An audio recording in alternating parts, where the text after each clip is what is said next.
Hello and happy Thursday, everyone. Thank you so much for joining us for Something to Talk About Live.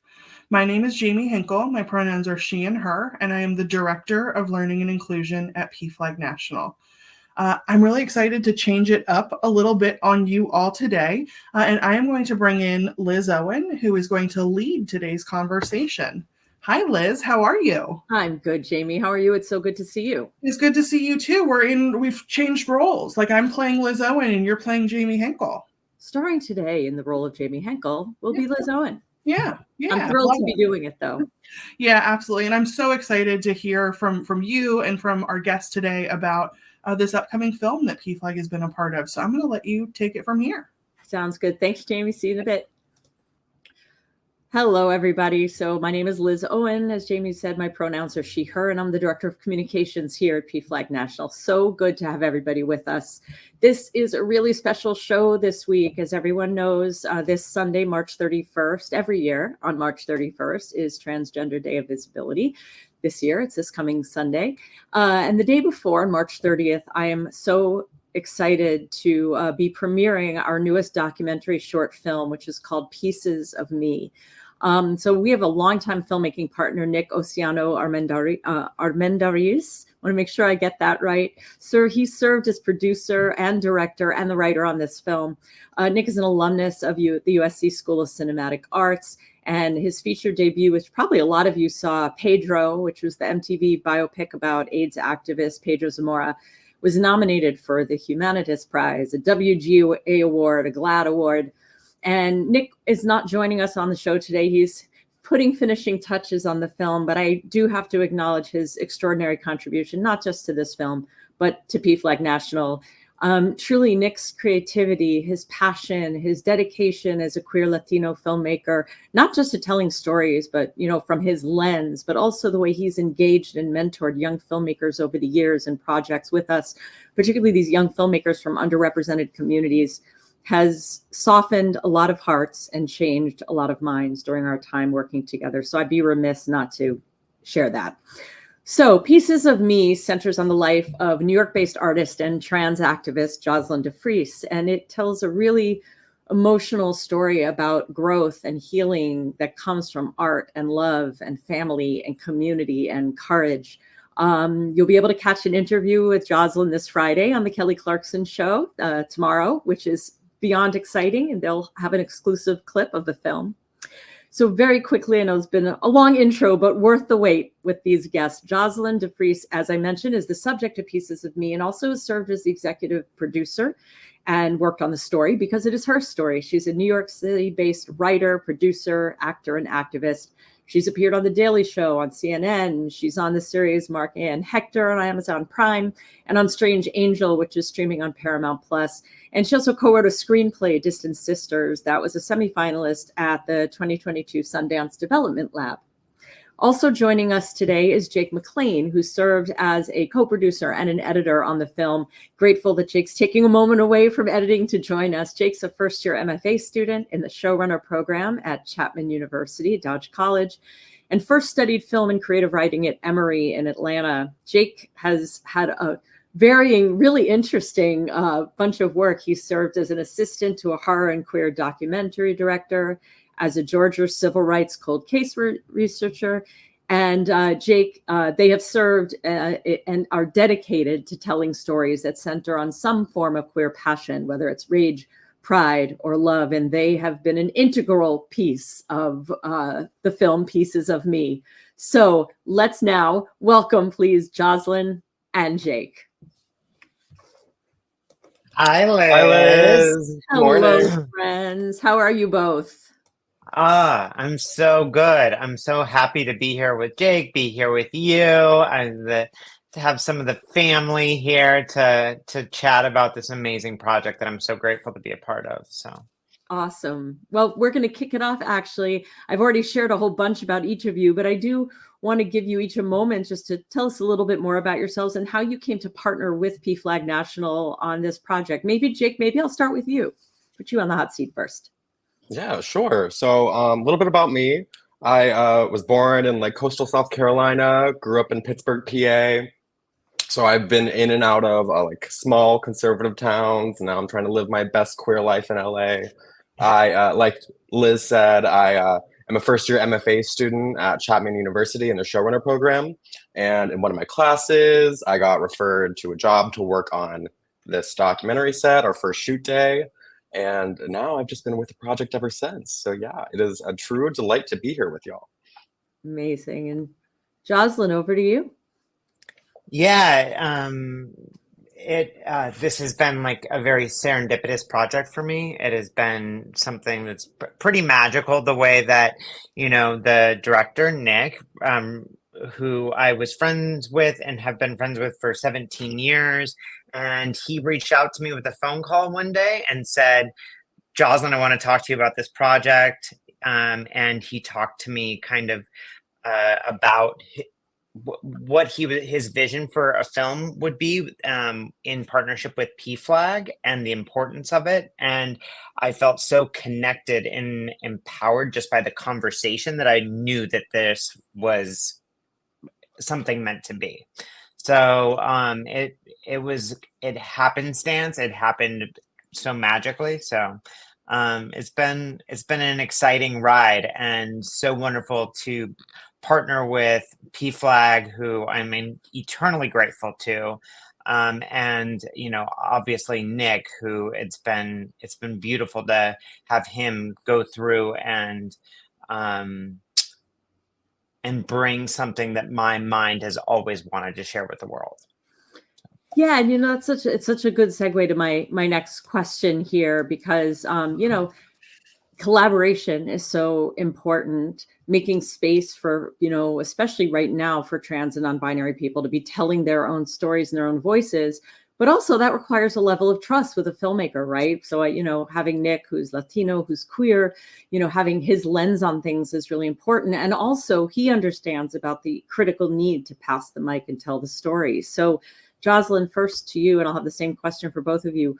Why is making space for trans and non-binary folks to tell their own stories and their voices so critical? It's so critical right now to have that space to feel, so that trans artists, non-binary artists, storytellers, that we feel empowered to do that we feel that we have that space, because so long it has been taken away from us.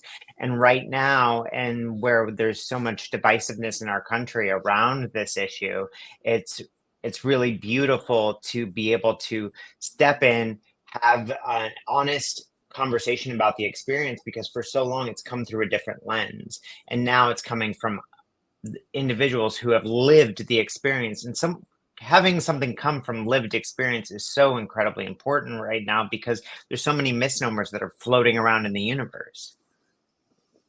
Yeah, that's so true. The misinformation, the intentional disinformation, and all the stories that are rooted in harm, instead of really uplifting what happens when there is love and support and affirmation and space to tell stories, and how that can be a wildly different, not only not harmful experience, but, joyous experience.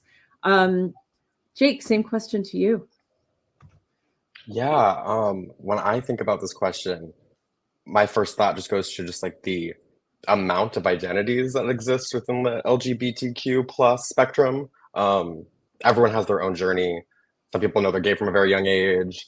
Some people fluctuate from straight to bi to gay to back to bi, and some people don't realize they're trans till they're 40. Everyone has their own path to finding self-acceptance, and then to finding the strength to share that with the world and then the world's response. And everyone's journey, I think, is really so different, because it's so bound to the people that are around you, to the people that you're closest to, and the way that they respond to you.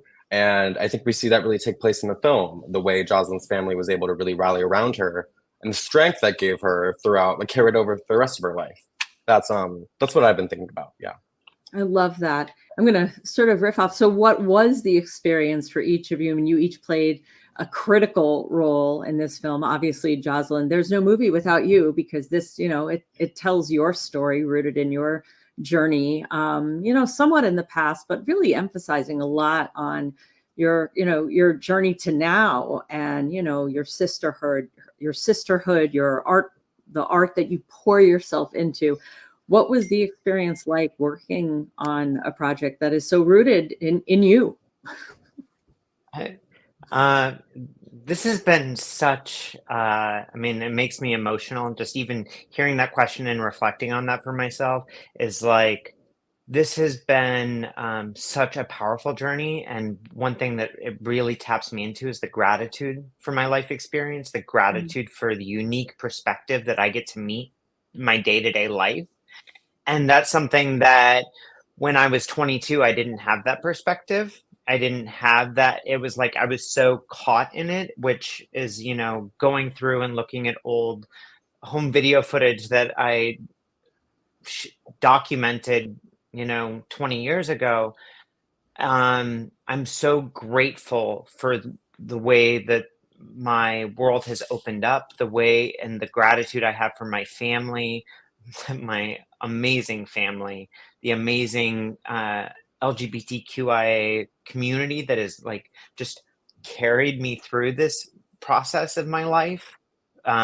Whether that was coming out as trans, whether that was, and then just kind of what that journey looks like along the way. And then an amazing building community and having trans sisterhood and trans siblings and having like minds. It is to go through this. I've just been picking up the phone and calling old friends who, one of my friends who's caught in the film, her seeing me for the first time. And I called her the other night and I just said, I'm so grateful for you. I'm so grateful for you, because that love and acceptance and that just, I didn't know it then, how I couldn't know that at 22 years old, how that would just help me to carry that through. Like Jake just said, it's that love that has carried me through my journey. I use different words, Jake, but yeah, that's what I really truly believe, is looking back at this and seeing like, oh my gosh, this is what has gotten me to where I am today, to have this beautiful perspective. Which is kind of long-winded. No, it was not long-winded. It's not long-winded when it is your truth, I mean, if someone tells you your truth is long-winded, maybe that's an evaluation moment of whether that person needs to stick around.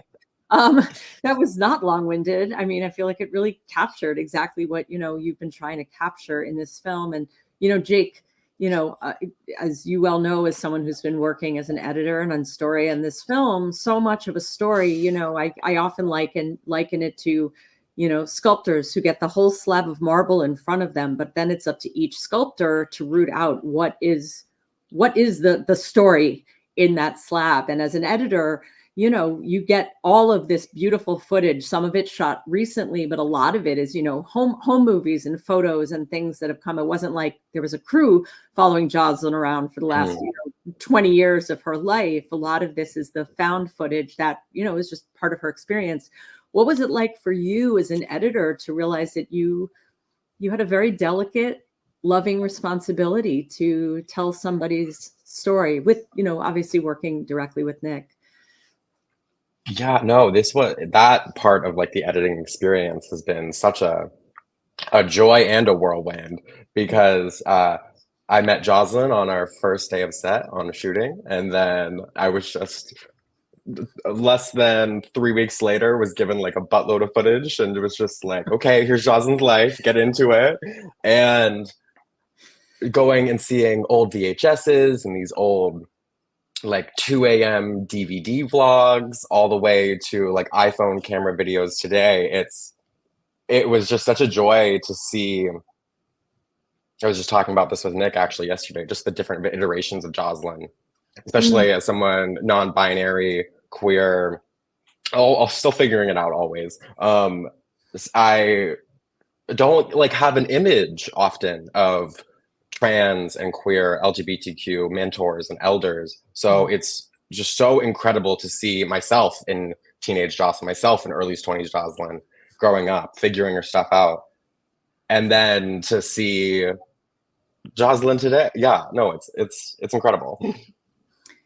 Yeah, and it really makes me think of, again, this film was very intentionally, premiering around TDOV, premiering Saturday, the day before. There's another major holiday that falls this Sunday, and we want to be respectful of our loved ones who celebrate Easter. So our holiday always falls on the 31st. Easter changes, but we did want to be very respectful of that. But the film was launched, intended to premiere for TDOV. And so talking about this visibility and the critical need for young trans, non-binary, young queer people to see trans and non-binary and queer elders, so that these media stories that often center in harm and trauma, because stories need to sell, and as opposed to showing there is hope, there is a future, there is joy, right? There is euphoria for folks who, discover, whether it's their gender or their queerness. So I guess I would ask each of you, what helps each of you find, whether it's gender euphoria or queer joy, as we've been talking about it in this film? What are things, if you're willing to share about them? Maybe Jake, I'll go to you first this time, and then go to Joslyn. Yeah, no, Joslyn, I think you'll like this. I was thinking about this. I'm an actor also, have a background in acting. And so a lot, like I was thinking about this, of kind of approaching it from the outside in. And like if I'm trying to be a cowboy in a scene, putting on the shoes, putting on the belt, putting on the hat, it does so much for me to make me feel that character. And in college, I started doing drag, and I started performing and experimenting with like gender and sewing and drag costumes. And that allowed me to explore so much about myself and figure out what I liked and what worked for me, and then why that worked. And it just made me so comfortable being femme and in women's clothing and being perceived as a man or something in between, a woman, whatever. It really just freed me up. Getting to like just try on different clothes, experiment, explore. That's just so much for me. I love that. Joslyn, same thing to you. What helps you find your, whether it's gender euphoria, queer joy, however you describe that good feeling? I mean, together, Jake, I did love that answer. And actually, it's really cool because, as I'm sitting here and I'm looking at my screen and I can see you on my screen, Jake, I'm like, what really brings me queer joy? What brings me gender euphoria? It's connection within the community. That seeing the link between generations. I mean, I don't know the exact difference, but I know it's roughly about 20 years difference between us. And it's like to feel so inspired about watching you and watching the way that you exist in the world, and the way that this younger generation teaches me every day about who I am. And I love what you said about, Jake, what you said about just constantly figuring it out. I mean, who I am today, it's like, I believe that every human being, from the day that we land on this planet to the day that we transcend or whatever happens, that we are transitioning. We are growing and evolving who we are. And that's where I find, when I focus on that, when I connect with trans, non-binary folks in my life, and kind of relish in that perspective, I'm like, God, well, this is an amazing existence. This is an amazing, beautiful existence that we have the privilege to experience, and we have this very unique insight into the world that, when I tap into that, it's hard not to feel euphoric. Yeah, there really is something about getting to the kernel of truth of who we are. And when so little space is made for folks who are trans, non-binary, queer, lots of people make space for straight. I mean, I'm straight, I'm cisgender. A lot of people make space for me to try on a different outfit, try to express how I want to express myself.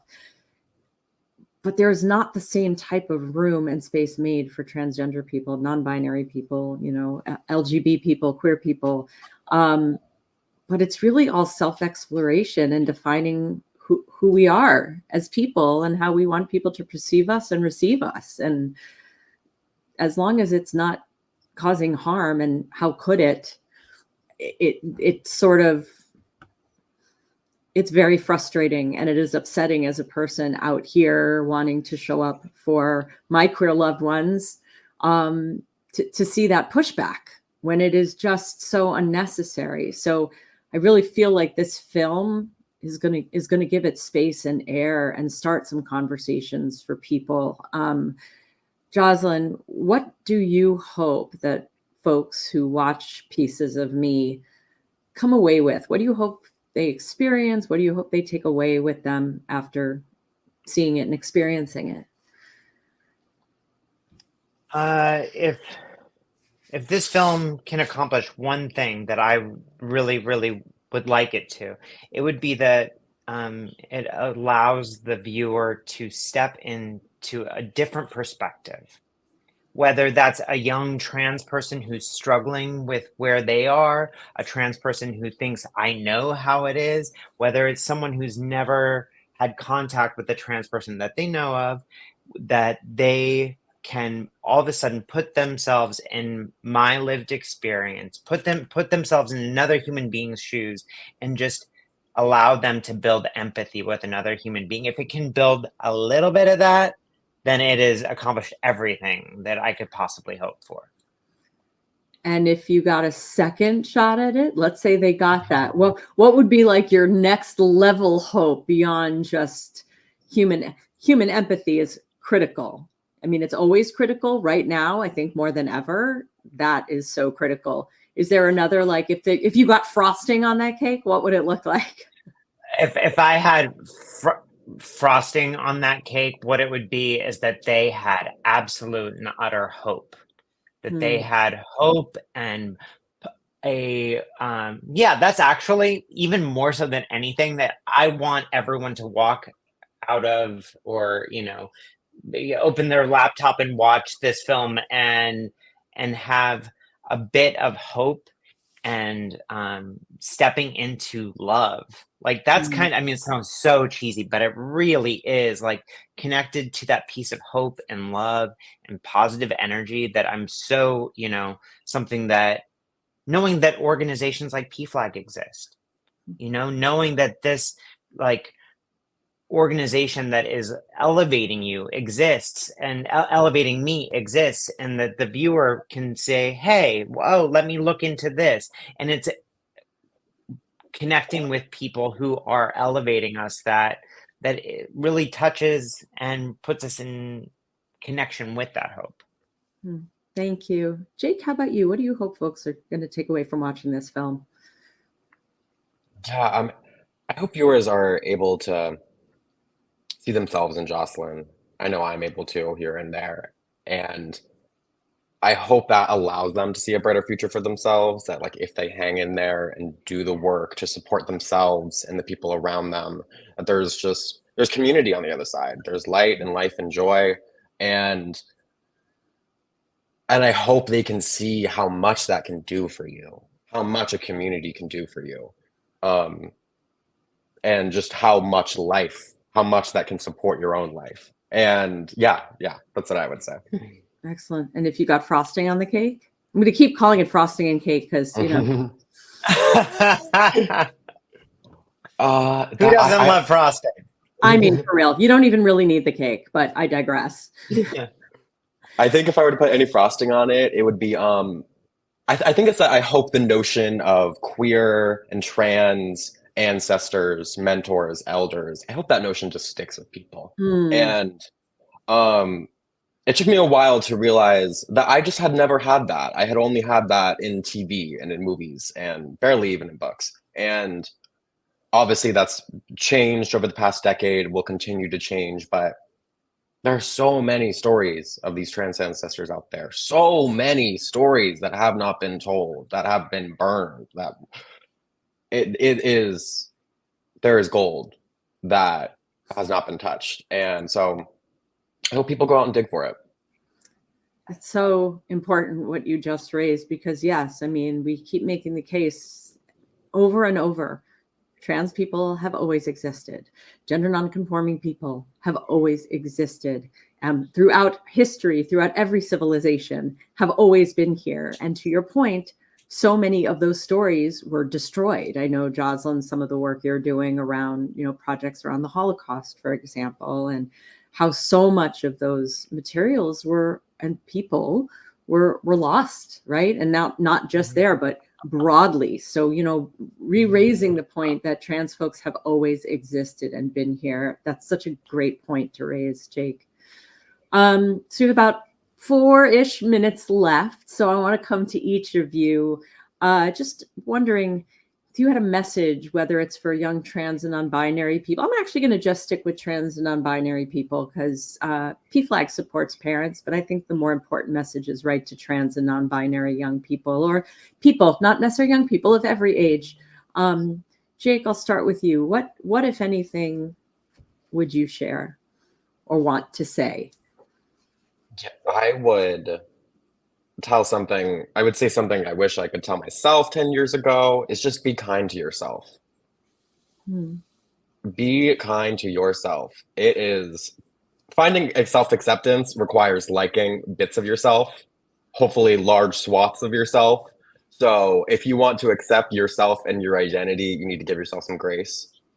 And that will just, if you can do that within yourself, that'll extend so far outward to everyone around you. And just allow yourself to explore, allow yourself to change your mind, allow yourself to do trial and error. It is a process. Like we said, we are figuring it out. We're figuring it out every day. So accept that sometimes you don't know everything, and sometimes the way you feel is the way you feel. Yeah, I would really just allow yourself to be kind to yourself. Thank you. Joslyn, same question to you.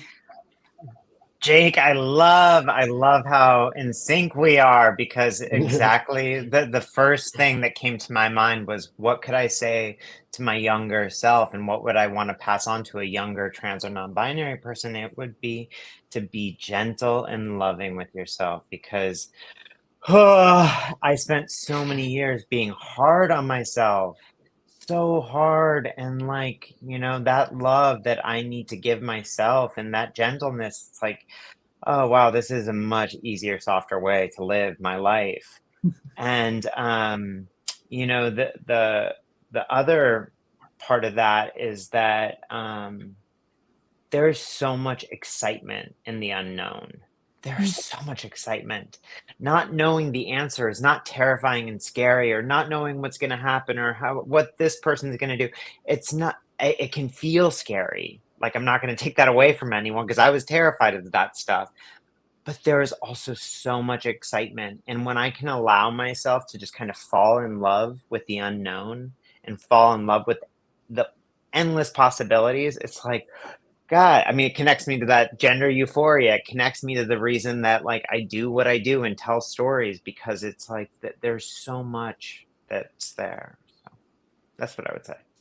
Oh, good last words from both of you. And I mean, honestly, what you're really talking about is having folks reflect on what pieces of me do I embrace, right? How do these different pieces of me that I want to honor come together to make me who I truly am, and let people see me, the way I truly am. And I think that story, I think that's where it got its title, right? The pieces that are meant to be put together, and that are all constantly changing. It's sort of this rare human jigsaw puzzle where no matter what piece you create, it still fits, which doesn't really happen. As a jigsaw puzzle enthusiast, I tell you, it doesn't really happen. But in humanity, you figure out how those pieces fit together and form the beautiful humanity of you. And I think it's such a great message to take away.